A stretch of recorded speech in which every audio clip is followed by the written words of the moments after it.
Welcome back to BYU Sports Nation, live from Studio B in the BYU Broadcasting Building in Provo, Utah. Jarom Jordan alongside Shep, still working on that CDL, as we mentioned. Good luck with the test, man. That'll be awesome. It's multiple choice, right? Yeah. Use the Scantron, like the testing center here at BYU. Now joining us is the man who told the world that the scheduling matrix was going to come out yesterday afternoon. And, of course, he was right. He's been digging into this Michigan sign-stealing scandal. He's covered the Big 12 for a long time as well. He is a national college football writer for The Athletic. He is Max Olson on BYU Sports Nation. Max, welcome back to the program. Thanks for joining us. Hey, guys. Always a pleasure. Thanks for having me on. Okay, let's talk about what came out for 4 years' worth. And 4 is interesting because I think who knows what happens in the next 4 or 5 years with college football and whatnot. But what did you make of how the matrix shook out? Yeah, it was good to see it come out this early. I thought it was interesting. Certainly with the Big 12, there's just really no precedent. We were very curious to see what was this split going to look like in terms of how do you make 16 work. I think clearly on the Big 12 end, they were most interested in the thing that, you look at the history of the SEC since they added schools. It's like there's just been a lot of matchups you just don't see very often. And I think that what they were looking for is kind of a setup where everybody plays everybody and gets to that 15-team cycle as quickly as possible. I think that makes a lot of sense, especially in a league where you don't have as many maybe established rivalries and you're kind of hoping to create some new ones. I think protecting 4 made sense for where this conference is at, but it is still, honestly, guys, it's still a little jarring, even though we've known this is coming since August. When you start kind of seeing logos on paper and start seeing actual schedules home and away, it is a reminder of like, man, things are going to feel, I'm sure to you guys, this season feels very different. And next season, I think for the longtime Big 12 fans, going to seem super different. Well, and you touched on it a minute ago, that the fact that, the Big 12 with this many teams, you want to just figure out a way that everybody can play everybody. You can kind of get through that. What did the Big 12 conference really emphasize when putting this type of format together?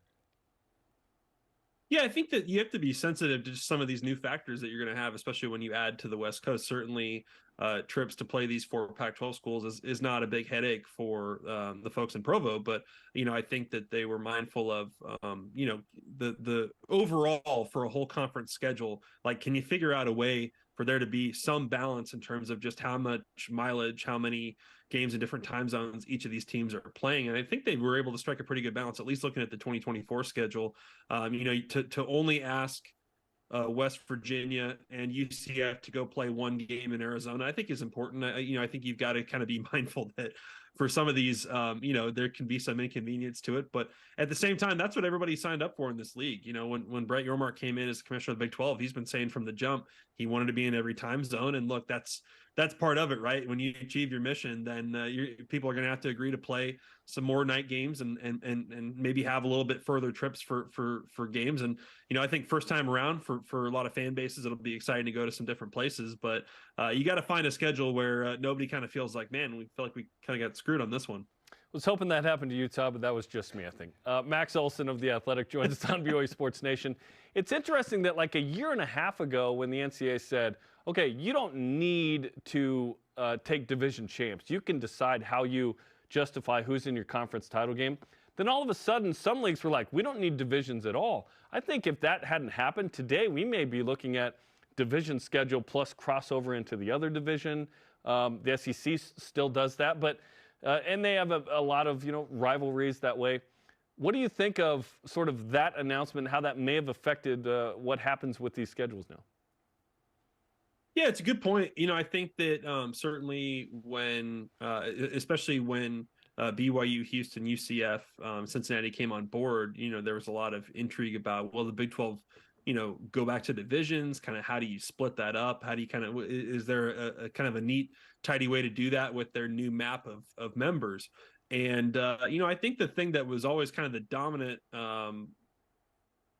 factor for the Big 12 is I think they really like having 1 versus 2 in their conference title game. And they know that bottom line, that gives them the best chance to, advance to a playoff or get multiple teams in a 12-team playoff. And I think that that really was probably the bottom line before everybody else kind of made their move. That, divisions would be nice, maybe a little bit of order to the standings and stuff, but ultimately that's what they want. They want the two best teams in your conference title game to make that matchup as compelling as possible, to get as many eyeballs on it. So wasn't surprised that the Big 12 really didn't initiate very many conversations about how do you go to divisions or pod scheduling or things like that. I think that that end game is the starting point for the Big 12.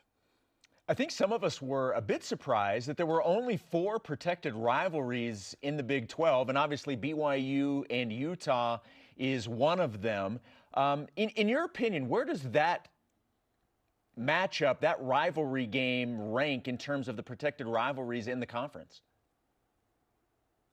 Yeah, I think that's one of the kind of eye-opening things when you look at this matrix. Is it is a little bit of a reminder too that a lot of these schools love to hate Oklahoma. They love to hate Texas, and those guys are gone. And so you have to kind of have even if not all those games were rivalries. Obviously, we have Bedlam this weekend, and the end of that is very sad. And there's some tough ones that are moving on here. But ultimately, this conference has to find some new ones. And look, I'm sure it'll be easy for people to be fired up about playing Deion Sanders in Colorado. I'm sure we can have some man-made rivalries here a little bit, but certainly, I think when you have some historic ones in this conference, like, you got to figure out a way to protect them. And other than maybe like Iowa State, K-State, I didn't hear from too many fan bases saying like, wait, why didn't they protect ours? I think that, and if you look at some of these schedules, like that game's still on the schedule 3 of the next 4 years. So I think that it kind of makes sense that where they're at now, that certainly Utah BYU would be one of the most intense ones, that moving very quickly up the top of the list even before Utah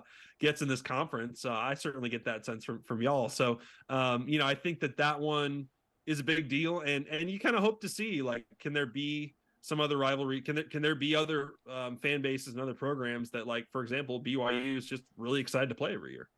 I'm wondering, if you don't play every year and you only play a handful of teams 3 times, if you can create a rivalry. Like, do you have enough of those potential moments to even get to that point? I'm not sure, but we're excited just to, 1, be in the league, and 2, get to play everybody at least twice in a 4-year set. That was kind of my second governing principle there. Did want to ask you about BYU sitting at 5-3. Certainly played the easier part of its Big 12 schedule already. Tough playing some of the top teams in the league. West Virginia this week. Iowa State tied for first right now. Oklahoma State looked really, really good, of course. Oklahoma State, the big surprise after losing to South Alabama. What do you make of BYU's chance to get at least one more win and get to a bowl game in year 1 in the league?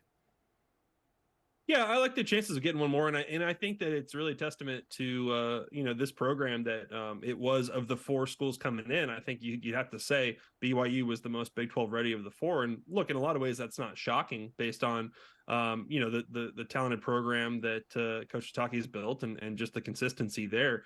But that was I was very interested to see as the ones came in.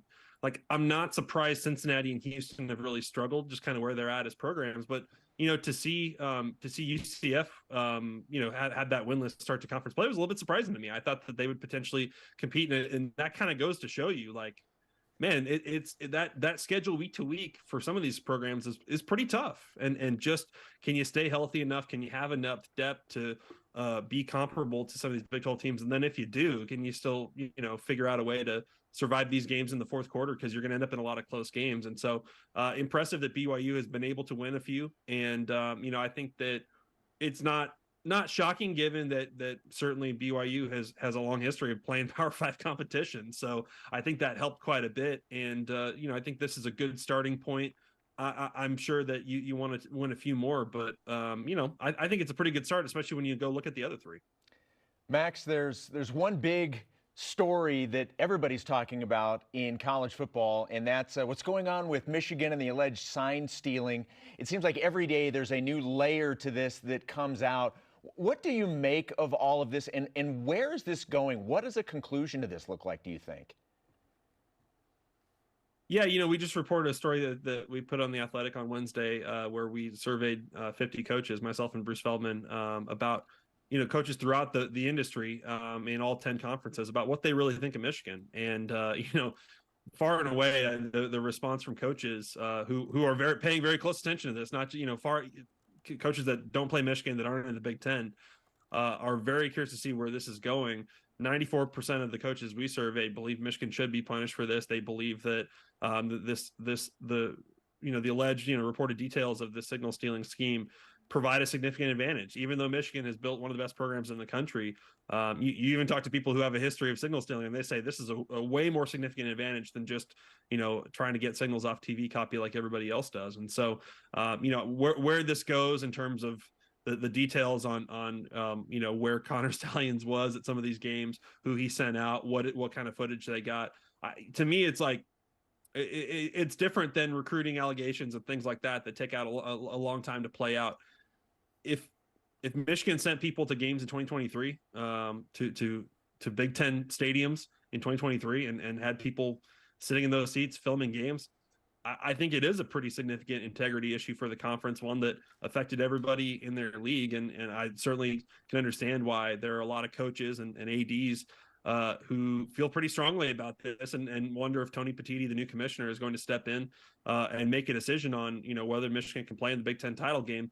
We'll see. We got a long month to play out here. There's a lot that still needs to play out. Again, that's just court of public opinion. It's not about what's provable here. But I think that it's been insane. It's just an insane story that I think is going to continue to get worse. And it's wild to think, especially when you've got a Michigan team that legitimately, without any cheating, looks like one of the best teams in the country, can play for a national championship. I thought they'd win the national championship a week before this all came out. So, it's buckle up, because this one is far from over. Well, Max, I mean, the situation, let's just, hypothetically, let's say that there is a punishment, and it's a pretty significant punishment. Do they believe that Jim Harbaugh would even be part of this moving forward? Because isn't this, I mean, he's going to have opportunities, you would think, at the next level to go back to the NFL if he wants it. If this happens, does he just go to the NFL and then there's really, nothing that really happens, at least to him? Yeah, it's a good question. I think that certainly, especially with the Raiders job opening up this week and plenty more that will open up at the end of the season, I think that seems like an entirely possible outcome, that Jim Harbaugh will end up coaching in the NFL next season. I don't think any of this stuff is going to stain him in the eyes of NFL owners. He's a guy that's coached in a Super Bowl. He's won at the highest level in the NFL and in college. So I certainly he has pursued or been pursued for these opportunities the past few years. So yeah, I think when you take that and you take also the NCAA recruiting stuff from 2020 that is still pretty much unresolved, despite the suspension he served earlier this season, I think it would make a lot of sense to make that move to the NFL after this season. But man, we've still got a long ways to go, and I certainly won't be surprised if he and Michigan kind of feel like they're going to bunker down here and fight this.